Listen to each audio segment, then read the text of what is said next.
ആയിരിക്കണം മോഹിനിയാട്ടം കളിക്കുന്ന ആൾക്കാർ. കാക്കേരം നിറം എല്ലാം കൊണ്ടും കാല് കുറച്ചിങ്ങനെ അകത്തി വെച്ച് കളിക്കുന്ന ഒരു ആർട്ട് ഫോമാണ്. നമസ്കാരം. ന്യൂസ് സ്കോപ്പ് ടിവിയിലേക്ക് എല്ലാ പ്രേക്ഷകർക്കും സ്വാഗതം. കലാമണ്ഡലം സത്യഭാമ കാല് കവച്ചിരുന്നാൽ കാണാൻ നല്ല ഭംഗിയാണ്. ഇനി ആയിരിക്കണം മോഹിനിയാട്ടം കളിക്കുന്ന ആൾക്കാർ. ഇയാള് കണ്ടു കഴിഞ്ഞാല് കാക്കേരം നിറം എല്ലാം കൊണ്ടും കാല് കുറച്ചിങ്ങനെ അകത്തി വെച്ച് കളിക്കുന്ന ഒരു ആർട്ട് ഫോമാണ്. ഒരു പുരുഷൻ കാലും കവച്ചു വെച്ചിട്ട് മോഹിനിയാട്ടം കളിക്കാന്ന് പറഞ്ഞാൽ ഇതുപോലൊരു അരോചകമില്ല. എന്റെ അഭിപ്രായത്തില് മോഹിനിയാട്ടം ഒന്ന് ആമ്പിള്ളേർക്ക് പറ്റണമെങ്കിൽ അതുപോലെ സൗന്ദര്യം ഉണ്ടാവണം. ആമ്പിള്ളേരിൽ നല്ല സൗന്ദര്യമുള്ളവരുണ്ട്, അവരായിരിക്കണം. ഇതിനെ കണ്ടു കഴിഞ്ഞാണ്ടല്ല ദൈവം പോൽ പെറ്റ തള്ള സഹിക്കില്ല.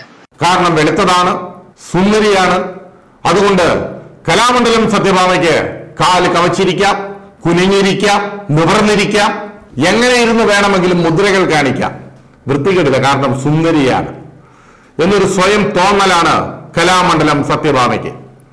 അതുകൊണ്ടാണ് RLV രാമകൃഷ്ണൻ എന്ന മോഹിനിയാട്ടത്തിൽ റാങ്കോടുകൂടി പാസ്സായ കലാഭവൻ മണി എന്ന അതുല്യ കലാകാരന്റെ സഹോദരനെ കറുത്തവനെന്നും കണ്ടാൽ കുളിക്കാത്തവനെന്നും കാക്ക പോലും കുളിക്കില്ല എന്നും ഒരുപാട് അധിക്ഷേപങ്ങൾ നടത്തിയത് കലാമണ്ഡലം സത്യഭാമ.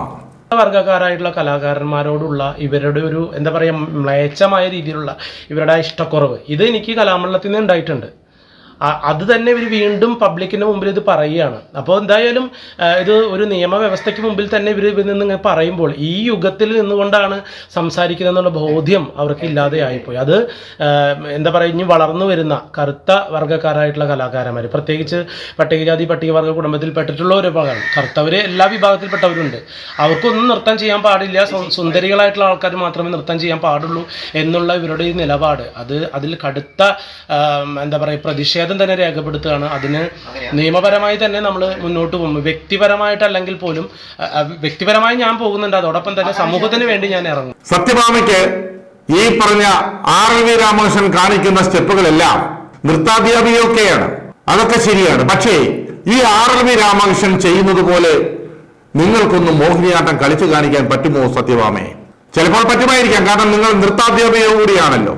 കലാമണ്ഡലത്തിന്റെ പേര് കളയാൻ വേണ്ടി അവിടെ ഉണ്ടായിരിക്കുന്ന ഒരാൾ എന്നാണ് ഇപ്പോൾ തോന്നുന്നത്. കലാഭവൻ മണി എന്ന അതുല്യ കലാകാരൻ മലയാള സിനിമയിൽ വന്ന് പേരെടുത്തൊക്കെ വന്നപ്പോ ഇതേ അവസ്ഥയുണ്ടായിരുന്നു. മണിയെയും ജാതി പറഞ്ഞ് അധിക്ഷേപിക്കുന്നതും അതേപോലെ ജാതി പറഞ്ഞ് പല സിനിമകളിലും മണിയെ അടുപ്പിക്കാതിരിക്കുന്നതും ഒക്കെ മലയാള സിനിമയിൽ നമ്മൾ കണ്ടതാണ്. പ്രമുഖനായ ഒരു നടൻ അന്ന് ഒരു പ്രശസ്തനായ സംവിധായകനോട് മണിയുടെ കൂടെ അഭിനയിക്കാൻ വേണ്ടി വിളിച്ചപ്പോ അന്ന് പറഞ്ഞൊരു വാചകമുണ്ട്, കണ്ട ഡാഷിന്റെ കൂടെ ഒന്നും അഭിനയിക്കാൻ എന്നെ കിട്ടില്ല എന്നാണ് പറഞ്ഞത്. ഈ ഡാഷ് എന്ന് ഞാൻ പറഞ്ഞെടുത്ത് രണ്ട് ജാതി പേരുകളാണെന്ന് ഉപയോഗിച്ചത്. അത് പറയാൻ പല ആളുകൾക്കും ഇന്നും നാവ് പൊന്തുന്നുണ്ട് എന്നുള്ളതിനുള്ള തെളിവാണ് കലാമണ്ഡലം സത്യഭാമ ഈ മണിയുടെ അനുജനായ RLV രാമകൃഷ്ണനെ കുറിച്ച് പറഞ്ഞത്. കണ്ടാൽ കാക്ക പോലും കുളിക്കില്ല. എന്തൊക്കെയാണ് പറഞ്ഞിരിക്കുന്ന അധിക്ഷേപം? ബോഡി ഷേമിംഗ് എന്നൊക്കെ പറഞ്ഞതിനെ മാറ്റി നിർത്തരുത്. കാരണം അയാളും ഒരു കലാകാരനാണ്, ഒരു സിനിമയിലെ നായകനായ ആളാണ്. റപ്പായി എന്ന സിനിമയിൽ നായകനായ ആളാണ് ഈ RLV രാമകൃഷ്ണൻ. രാമകൃഷ്ണ ചേട്ടൻ കലാഭവൻ മണി എന്റെയും 2-3 സിനിമകളിൽ അഭിനയിച്ചിട്ടുണ്ട്. മണിയെപ്പോലൊരു ഇത്രയും ആത്മാർത്ഥതയുള്ള, ഇത്രയും നന്നായി അഭിനയിക്കുന്ന, ഇത്രയും കാമ്പുള്ള കരുത്തുള്ള ഒരു നടനായിരുന്നു കലാഭവൻ മണി. ആ മണിയെക്കുറിച്ച് ഇന്നും ചാലക്കുടിക്കാർക്ക് മാത്രമല്ല മലയാളികൾക്ക് മുഴുവൻ മണിയുടെ പാട്ടുകളും മണിയുടെ അഭിനയവും ഒക്കെ എന്ന് കേൾക്കുമ്പോൾ ഇന്നും മലയാളികൾക്ക് കുളിരുകോരും എന്നുള്ളതാണ് സത്യം. അത്രയും അതുല്യനായ ഒരു നടനായിരുന്നു കലാഭവൻ മണി. പക്ഷേ എന്തുകൊണ്ടോ അദ്ദേഹത്തിന്റെ ആ ജീവൻ പോയപ്പോൾ പോലും കേരളം ഏറ്റവും കൂടുതൽ തേങ്ങിയ ഒരു ദിവസമായിരുന്നു അന്ന്. ആ മണിയുടെ അനുജനെയും ഇപ്പോൾ ഇതാ ചില സുന്ദരിമാർ വെറുതെ വിടുന്നില്ല. കലാഭവൻ സത്യഭാമയെ പോലുള്ള കാല് കവച്ചു വെച്ചാൽ കാണാൻ ഭംഗിയുള്ള ചില ആളുകൾ, അങ്ങനെയാണല്ലോ പറഞ്ഞത്. രാമകൃഷ്ണനുമൊക്കെ കാല് കവച്ചു വെച്ച് മോഹിനിയാട്ടത്തിൽ മുദ്രകൾ കാണിക്കുമ്പോൾ കാണാൻ ഒരു ഭംഗിയില്ല. കാണാൻ ഭംഗിയുള്ളത് പെമ്പിള്ളേർ ചെയ്യുമ്പോൾ മാത്രമേ ഉള്ളൂ. അതുകൊണ്ട് ആണുങ്ങൾക്ക് പറ്റിയ പണിയല്ല ഇത്. ആണുങ്ങളാണെങ്കിലും വെളുത്തതായിരിക്കണം, സുന്ദരനായിരിക്കണം, സുമുഖനായിരിക്കണം. ഇതൊക്കെയാണ് പറയുന്നത്. പറഞ്ഞത് മറ്റാരുമല്ല, കലാമണ്ഡലം സത്യഭാമ. സത്യഭാമയെ ഒന്നോർത്തോളൂ. ഇതിനോട് പ്രതികരിക്കാതിരിക്കുന്ന കലാകേരളത്തിലെ ചില സാംസ്കാരിക നായകന്മാരൊക്കെ ഉണ്ടല്ലോ, എന്തിനും ഏതിനും പ്രതികരിക്കുന്ന ആളുകളൊക്കെ ഉണ്ടല്ലോ. ഇതിലെങ്ങനെ പ്രതികരിക്കും എന്ന് നമുക്കും നോക്കണം. കാരണം പല സമയങ്ങളിലും ഇവരുടെയൊക്കെ നാവ് ഇറങ്ങിപ്പോവും.